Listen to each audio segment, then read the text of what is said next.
السلام علیکم ورحمۃ اللہ وبرکاتہ۔ محترم ناظرین و سامعین، امید ہے آپ تمام حضرات بخیر و عافیت ہوں گے۔ آج کی اس ویڈیو میں ہم آپ کو سرکش شیاطین سے بچنے کی تدبیر بتلانا چاہتے ہیں۔ ہمارے نبی جناب محمد الرسول اللہ صلی اللہ علیہ وسلم نے ارشاد فرمایا کہ ہمارے اور جناتوں اور سرکش شیاطین کے درمیان اگر کوئی چیز آڑ ہے اور حائل ہے اور پردہ ہے تو وہ چیز لفظ بسم اللہ ہے۔ سرکار مدینہ جناب محمد الرسول اللہ صلی اللہ علیہ وسلم نے فرمایا، ہمارے اور جناتوں اور سرکش شیاطین کے درمیان اگر کوئی چیز آڑ ہے تو وہ لفظ بسم اللہ ہے۔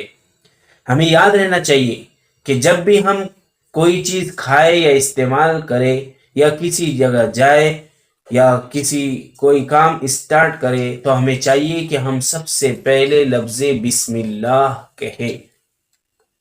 خاص طور پر رات کی تنہائی میں جب ہم ہو اور ہمیں کوئی دیکھنے والا نہ ہو تو اس سمے لفظ بسم اللہ کا ضرور سہارا لیں، کیونکہ اللہ تبارک و تعالی سورہ اعراف آیت نمبر 27 میں ارشاد فرماتا ہے، اعوذ باللہ السمیع العلیم من الشیطان الرجیم، بسم اللہ الرحمن الرحیم، انہ یراکم هو وقبیلہ من حیث لا ترونہم، کیونکہ سرکش شیاطین تمہیں ایسی ایسی جگہوں سے دیکھ لیتے ہیں جہاں سے تمہیں وہم و گمان بھی نہیں ہو سکتا کہ شیطان اور اس کی قبیلے کے لوگ ہمیں وہاں سے دیکھ سکتے ہیں۔ اس لیے ہمیں ضرور چاہیے کہ ہم لفظ بسم اللہ کا سہارا لیں۔